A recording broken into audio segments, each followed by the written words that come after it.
China പിടിച്ചെടുത്ത സ്ഥലം ഒടുവിൽ ഇന്ത്യക്ക് ലഭിച്ചിരിക്കുന്നു. ചൈനയുടെ സൈനികർ പിടിച്ചെടുത്ത സ്ഥലമാണ് ഇന്ത്യക്ക് കിട്ടാൻ പോകുന്നത്. ഏതാണ് സ്ഥലം, എങ്ങനെയാണ് അത് ഇന്ത്യക്ക് ലഭിക്കുന്നത്? ശരിക്കും പറഞ്ഞാൽ ഇപ്പം അമേരിക്കയും ചൈനയും തമ്മിൽ വലിയൊരു യുദ്ധം നടക്കാൻ പോവുകയാണ്. അത് വ്യാപാര യുദ്ധമാണ്. അത് മാറി ഒരുപക്ഷെ വ്യോമ യുദ്ധത്തിലേക്ക് വരെ പോകാം.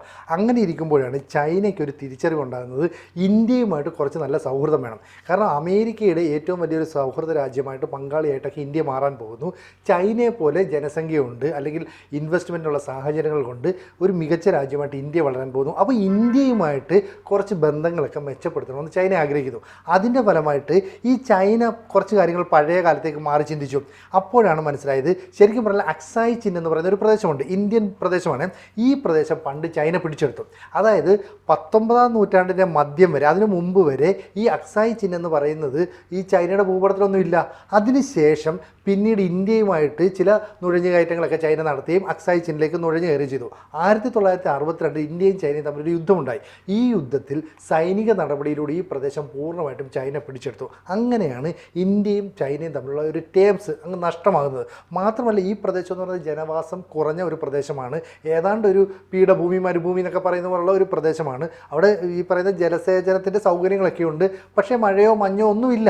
എങ്കിലും ഈ പ്രദേശം കൈവശം വെച്ചിരിക്കുന്നതാണ് ഇന്ത്യയുടെ വിരോധത്തിന് കാരണം. ഇപ്പോൾ ചൈന ചിന്തിക്കുന്നത് ഈ പ്രദേശം വിട്ടുകൊടുത്താൽ എന്താ. അപ്പം ഏതാണ്ട് ഒരു വലിയ രാജ്യം എന്ന് പറയാവുന്ന അത്ര വലിപ്പം, ഭൂട്ടാൻ്റെ അത്ര വലിപ്പമൊന്നുമില്ല, എങ്കിലും അതിനോട് തുല്യമായ ഒരു പ്രദേശമാണ്. ഇത് മുഴുവൻ ചൈന അവരുടെ സൈനിക നടപടിയിലൂടെ കൈവച്ചിരിക്കുകയാണ്. ഇത് നമുക്കറിയാം നമ്മുടെയാണെന്ന്, ചൈനയ്ക്കറിയാം നമ്മുടെയാണെന്ന്. പക്ഷേ ചൈന ഇത് വിട്ടുതരില്ല. ഇപ്പോൾ ചൈന ചിന്തിക്കുന്നത് ഇതങ്ങ് വിട്ടുകൊടുത്താൽ പ്രശ്നം തീരില്ലേ. അങ്ങനെ വിട്ടുകൊടുത്താൽ ഇന്ത്യക്കാരായ 140 കോടി ജനങ്ങൾ ചൈന എന്ന് പറയുന്ന രാജ്യത്തെ സ്വീകരിക്കും. ചൈനയുമായിട്ട് നല്ല സൗഹൃദത്തിൽ ഏർപ്പെടാൻ പറ്റും. ഇനി തൊട്ടടുത്ത രാജ്യമുണ്ട് പാകിസ്ഥാൻ. എല്ലാ കാര്യത്തിലും പാകിസ്ഥാന് സഹായം നൽകുന്നത് ചൈനയാണ്. ഈ ചൈന അവിടെ പാകിസ്ഥാനിൽ ചൈനീസ് പാക് കോറിഡോർ എന്ന് പറയുന്നിട്ട് വലിയൊരു സാമ്പത്തിക ഇടനാഴിയൊക്കെ നിർമ്മിക്കാൻ ശ്രമിച്ചു. പക്ഷേ അത് പൂർത്തിയായിട്ടില്ല. കാരണം എന്ന് പറഞ്ഞാൽ അവിടെയുള്ള പാകിസ്ഥാൻകാരായ കുറച്ച് വിമത നേതാക്കളുണ്ട്. ബലൂചിസ്ഥാൻ ലിബറേഷൻ ആർമി എന്നാണ് അവർ ബലൂചിസ്ഥാൻ എന്ന് പറയുന്ന മേഖലയുടെ സംരക്ഷണത്തിന് വേണ്ടിയിട്ട് ഈ ചൈന എക്കണോമിക് കോറിഡോറിനെ ഇല്ലാതാക്കാൻ ശ്രമിക്കും. ഗ്വാദർ തുറമുഖത്തിന് നേരെ നടപടിയെടുക്കാൻ ശ്രമിക്കും. ഇപ്പോൾ പാകിസ്ഥാൻ്റെ പ്രശ്നം എന്താണെന്ന് വെച്ചാൽ അവർ പാക് ഒക്കുപ്പൈഡ് കാശ്മീർ എന്ന് പറയുന്ന ഇന്ത്യയുടെ പ്രദേശം കൈവശം വെച്ചിരിക്കുകയാണ്. ഇത് ശരിക്കും പറഞ്ഞാൽ ഇന്ത്യയുടെയാണ്. പണ്ട് കാശ്മീരിൽ ഭരിച്ചിരുന്ന രാജാവ് ഇന്ത്യക്ക് നൽകിയതാണ്. പക്ഷേ ഒരു സുപ്രഭാതത്തിൽ അന്നത്തെ ജവഹർലാൽ നെഹ്റുവിനൊക്കെ ഒരു ആർജവം ഇല്ലാത്തതുകൊണ്ട് പാക് സൈന്യം വന്ന് അത് പിടിച്ചെടുത്തു. അപ്പോൾ ഇന്നല്ലെങ്കിൽ നാളെ ഈ സ്ഥലം ഇന്ത്യ പിടിച്ചെടുക്കാൻ സാധ്യതയുണ്ട്. അപ്പോൾ ചൈന ചിന്തിക്കുകയാണ് ഈ സ്ഥലം കൂടി നമ്മൾ പാകിസ്ഥാനിൽ സമ്മർദ്ദം ചെലുത്തി ഇന്ത്യക്ക് അങ്ങ് വിട്ടുകൊടുക്കണം. അപ്പോൾ നമുക്ക് ആരോട് കൂട്ടാവും? ചൈനയോട്. ഭയങ്കര ബുദ്ധിയാണ്. അപ്പോൾ ഷീ ജിൻപിങ്ങിൻ്റെ നേതൃത്വത്തിലുള്ള ഭരണകൂടം ഇത്തരത്തിൽ ഇന്ത്യയോട് അനുകൂലമായ നിലപാട് സ്വീകരിക്കുന്നു. ഇപ്പോൾ മാത്രമല്ല, ഏതാനും നാളുകൾക്ക് മുമ്പ് നമുക്കറിയാം ഗാൽവാൻ എന്ന് പറയുന്ന സ്ഥലത്ത് സംഘർഷം ഉണ്ടായി. ഇന്ത്യക്കാരുടെയും ചൈനക്കാരുടെയും സോൾജിയേഴ്സ് കാവൽ നിൽക്കുന്ന മേഖലയാണ്. അവിടെ കയ്യാങ്കളിയാണ് നടന്നത്. ഈ കയ്യാങ്കളി നടക്കുകയും ഇന്ത്യക്കാർക്കും ചൈനക്കാർക്കും ഒക്കെ പരിക്കേൽക്കുകയും ചെയ്തു. അതിനുശേഷം പിന്നീട് ഈ ഡെപ്സാങ്, ഡെംജോങ് തുടങ്ങിയ പ്രദേശങ്ങളുണ്ട്. ഈ സ്ഥലങ്ങളൊക്കെ തന്നെ ചൈനീസ് ആർമിയുടെ ആധിപത്യം ഉണ്ടായിരുന്നു. അവരൊക്കെ അവിടെ നിന്ന് പതുക്കെ പിൻവാങ്ങി. എന്നിട്ട് പറഞ്ഞു ഇന്ത്യൻ ആർമി അവിടെ പട്രോളിംഗ് നടത്തിക്കും. അപ്പോൾ എല്ലാ മേഖലയിലും ഒരു വിട്ടുകൊടുക്കൽ മനോഭാവത്തിലേക്ക് ചൈന മാറുന്നു. അപ്പോൾ ചൈനയെ സുഖിപ്പിച്ച് നിർത്തിയാൽ ഉറപ്പായിട്ടും അത് അമേരിക്കയ്ക്കുള്ള അടിയാവില്ലേ? തീർച്ചയായിട്ടും ചൈനയെ ഇന്ത്യയും ചൈനയും തമ്മിൽ നല്ല ബന്ധം വയ്ക്കുമ്പോൾ അത് അമേരിക്കയ്ക്കുള്ള ഒരു തിരിച്ചടി കൂടിയാകും. പക്ഷേ എന്താണ് ഇത്ര പെട്ടെന്ന് ചൈന ഈ സ്ഥലം വിട്ടുകൊടുക്കാനുള്ള കാരണം? അതിൻ്റെ പ്രധാന കാരണം എന്ന് പറഞ്ഞാൽ അമേരിക്ക ചൈനയുമായിട്ടൊരു ട്രേഡ് വാറിലേക്ക് വന്നു. ഈ ട്രേഡ് വാർ വന്നു കഴിയുമ്പോൾ അമേരിക്ക യാതൊരു വിധത്തിലും നിക്ഷേപം ചൈനയിൽ നടത്താത്ത സാഹചര്യം ഉണ്ടാകുന്നു. പണ്ട് ചൈന എന്ന് പറയുന്നത് USSRൻ്റെ കൂടെ നിൽക്കുന്ന രാജ്യമായിരുന്നു. അമേരിക്ക അവിടുന്ന് അവരെ പതുക്കെ അവരുടെ കൂടെ കൊണ്ടുവന്നു. എന്നിട്ട് പറഞ്ഞു ഞങ്ങൾ അവിടെ വലിയ നിക്ഷേപം നടത്താം. അങ്ങനെ അമേരിക്കയും സഖ്യ രാജ്യങ്ങളായ യൂറോപ്പിലെ രാജ്യങ്ങളും അവിടെ കൊണ്ട് വലിയ നിക്ഷേപം നടത്തി. ഈ നിക്ഷേപം നടത്തി എന്തിനാണെന്ന് വെച്ചാൽ ചൈന ഒരു ഏകാധിപത്യ രാജ്യമാണ്, കമ്മ്യൂണിസ്റ്റ് ഭരണമാണ്. അവിടെ തൊഴിൽ കൂടുതൽ വേണം, അല്ലെങ്കിൽ നികുതി കൂടുതൽ വേണം, അല്ലെങ്കിൽ ശമ്പളം കൂടുതൽ വേണം. ആരും സമരം ചെയ്യില്ല, കൊടി പിടിക്കില്ല, അല്ലേ? അങ്ങനെയുള്ളൊരു രാജ്യത്ത് കുറഞ്ഞ ചിലവിൽ അവരുടെ പ്രോഡക്റ്റ്സ് ഉണ്ടാക്കാൻ അമേരിക്കയും യൂറോപ്യൻ രാജ്യങ്ങളും അവിടെ ഇൻവെസ്റ്റ് ചെയ്യാനായിട്ട് തീരുമാനിച്ചു. അങ്ങനെയാണ് പതുക്കെ ചൈന കയറി വരുന്നത്. അങ്ങനെ കയറി വന്നപ്പോൾ ചൈന എന്ത് ചെയ്തു? അമേരിക്കൻ ടെക്നോളജി പതുക്കെ കോപ്പി അടിക്കാൻ തുടങ്ങി. എന്നിട്ട് അവർ സ്വന്തമായിട്ട് അവിടെ സ്റ്റാർട്ടപ്പ് തുടങ്ങി. അപ്പോൾ അമേരിക്കൻ പ്രോഡക്റ്റ്, ജർമ്മൻ പ്രോഡക്റ്റ് അല്ലെങ്കിൽ മറ്റ് രാജ്യങ്ങളുടെ പ്രോഡക്റ്റ് അതേ പേരിലല്ലാതെ ഡ്യൂപ്ലിക്കേറ്റ് ഉണ്ടാക്കാൻ തുടങ്ങി. നമ്മൾ കുന്നംകുളം പ്രോഡക്റ്റ് എന്നൊക്കെ പറയത്തില്ലേ നമ്മുടെ നാട്ടിലുള്ള പ്രോഡക്റ്റ്, അതിന് സമാനമായി ചൈനീസ് പ്രോഡക്റ്റുകളുണ്ടായി. അതുകൊണ്ടാണ് ലോകത്തെ ഏതൊരു ഉൽപ്പന്നത്തിനും സമാനമായി ഡ്യൂപ്ലിക്കേറ്റ് ഡ്യൂപ്ലിക്കേറ്റുകൾ ചൈന ഉണ്ടാക്കുന്നു. അപ്പോൾ ആദ്യകാലത്ത് ഇത്തരം ഡ്യൂപ്ലിക്കേറ്റുകൾ ഉണ്ടാക്കി ചൈന ചെറിയ ചെറിയ ഫാക്ടറികൾ തുടങ്ങി. ഇന്നത്തെ കാലത്ത് ഏതാണ്ട് 50 ലക്ഷത്തിലധികം ചെറുതും വലുതുമായ ഫാക്ടറികൾ ചൈനയിലുണ്ട്. ഈ ചൈനയ്ക്കെതിരെയാണ് അമേരിക്ക താരിഫ് യുദ്ധം പ്രഖ്യാപിച്ചത്. എന്ന് പറഞ്ഞാൽ ചൈനീസ് ഉൽപ്പന്നങ്ങൾക്ക് 125 മുതൽ 140% വരെ നികുതി ഏർപ്പെടുത്തുന്നു. അന്നേരം ചൈന നേരെ പറഞ്ഞു ഞങ്ങൾ അമേരിക്കയ്ക്കും നികുതി ഏർപ്പെടുത്തും. സത്യത്തിൽ അമേരിക്കയെ വെല്ലുവിളിക്കാൻ മാത്രം ചൈന വളർന്നിട്ടില്ല. സാങ്കേതിക വിദ്യയിൽ, സാമ്പത്തിക രംഗത്ത്, ആർമിയുടെ കാര്യത്തിൽ, അതുപോലെ തന്നെ വെപ്പൺസിൻ്റെ കാര്യത്തിൽ, അങ്ങനെ എല്ലാ മേഖലയിലും ചൈന അമേരിക്കയുടെ പിന്നിൽ തന്നെയാണ്. ചൈന കാലാകാലങ്ങളായിട്ടൊരു ഏകാധിപത്യ രാജ്യം, മീൻസ് ഒരു വലിയ ഡിക്റ്റേറ്റർഷിപ്പ് ഒക്കെ ഉള്ള, അല്ലെങ്കിൽ എന്താ പറയുക, ലോകത്തിൻ്റെ തലവൻ എന്നുള്ള നിലപാടൊക്കെ സ്വീകരിക്കുന്ന രാജ്യം. അത് ബൈഡൻ വന്നാലും അങ്ങനെ, ട്രംപ് വന്നാലും അങ്ങനെ, ഒബാമ വന്നാലും അങ്ങനെ. പക്ഷേ ചൈന എന്താ വിചാരിച്ചത്? അമേരിക്കയെ വെല്ലുവിളിക്കാൻ വേണ്ടി മാത്രം ഞങ്ങൾ വളർന്നു എന്ന് കരുതി. ഈ അടുത്ത കാലത്ത് യൂറോപ്യൻ യൂണിയനിലെ രാജ്യങ്ങളും അമേരിക്കയും തമ്മിൽ തെറ്റി. അപ്പോൾ ചൈനയെ ആ രാജ്യങ്ങളൊക്കെ സപ്പോർട്ട് ചെയ്യുമെന്ന് ചൈന പ്രതീക്ഷിച്ചു. പക്ഷേ ഈ രാജ്യങ്ങളൊന്നും സപ്പോർട്ട് ചെയ്തില്ല. അപ്പോൾ ചൈനയുടെ പണി പതുക്കെ ഒന്ന് പാളി. അപ്പോൾ ചൈനയിലുള്ള നിക്ഷേപങ്ങൾ പതിയെ പതിയെ മറ്റൊരു രാജ്യത്തേക്ക് മാറ്റാൻ അമേരിക്ക ശ്രമിച്ചാൽ നടക്കും. അങ്ങനെ കാണുന്ന ഒരു രാജ്യം ഇന്ത്യ. ചൈനയിലെ പോലെ ഭൂപ്രകൃതി, അതുപോലത്തെ സാഹചര്യങ്ങൾ, അതുപോലെ ജനസംഖ്യ, ടെക്നിക്കലായിട്ട് മികവുള്ള ആൾക്കാർ, അങ്ങനെയുള്ള ഒരുപാട് ആളുകളും കുറഞ്ഞ വേതനത്തിന് ജോലി ചെയ്യാൻ തയ്യാറുള്ള ആളുകളും ഉണ്ടെങ്കിൽ ഇന്ത്യയിൽ കൂടുതൽ നിക്ഷേപം വരും. മാത്രമല്ല നിലവിലെ സർക്കാർ 10-11 വർഷമായിട്ട് മോദി സർക്കാരാണ്. അവർ ഇൻവെസ്റ്റ്മെൻറ്റിനെ ഇങ്ങോട്ടേക്ക് ആകർഷിക്കുകയും ചെയ്യുന്നുണ്ട്.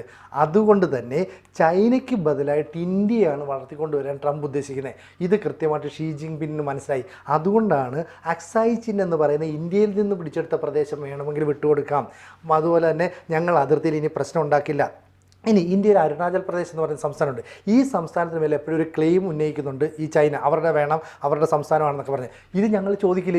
ഇനി അരുണാചൽ പ്രദേശിൻ്റെ പരിസരത്ത് പോലും ഞങ്ങൾ വരില്ല. മോദിയോട് പറയണം. അങ്ങനെ ഇന്ത്യയുമായിട്ടുള്ള ബന്ധം ഉണ്ടാക്കണം. പക്ഷേ ചൈനയ്ക്ക് ഇവിടെ പിഴച്ചു പോയത് എന്താണെന്ന് വെച്ചാൽ, ചൈന അമേരിക്ക പോലുള്ള ഒരു രാജ്യത്തെ വെല്ലുവിളിക്കുമ്പോൾ സ്വന്തം ശത്രുക്കളെ ആദ്യം നിലയ്ക്ക് നിർത്താൻ ശ്രമിക്കണം. ചൈന ആദ്യം സ്വന്തമായിട്ട് കുറേ ശത്രുക്കളെ ഉണ്ടാക്കി. ഇപ്പോൾ ഇന്ത്യ ഒരു ശത്രുവാണ്, ജപ്പാൻ ശത്രുവാണ്, അതുപോലെ തന്നെ തായ്വാൻ എന്ന് പറയുന്ന ശത്രുവുണ്ട്, അതുപോലെ തന്നെ ഫിലിപ്പൈൻസ് ഉണ്ട്. അപ്പോൾ ഈ രാജ്യങ്ങളെയൊക്കെ ഒന്ന് കൂടെ നിർത്താൻ ഇവർ ശ്രമിച്ചിരുന്നുവെങ്കിൽ ഒരു പക്ഷേ ഈ പ്രശ്നം ഉണ്ടാകുമായിരുന്നില്ല. അപ്പോൾ സ്വന്തം ശത്രുക്കളെയൊക്കെ ഒന്ന് ഒതുക്കി നിർത്തിയിട്ട് വേണം ഇത്തരം രാജ്യങ്ങളുമായിട്ട് ഏറ്റുമുട്ടാനായിട്ട് പോകാൻ. മാത്രമല്ല ഇന്ത്യ പോലെയുള്ള ഇത്രയും ജനസംഖ്യയുള്ള ഒരു രാജ്യത്തെ കൂടെ നിർത്തുക എന്നുള്ളത് ചൈനയുടെ ബേസിക് പാഠമായിരുന്നു. ഇതുണ്ടായില്ല.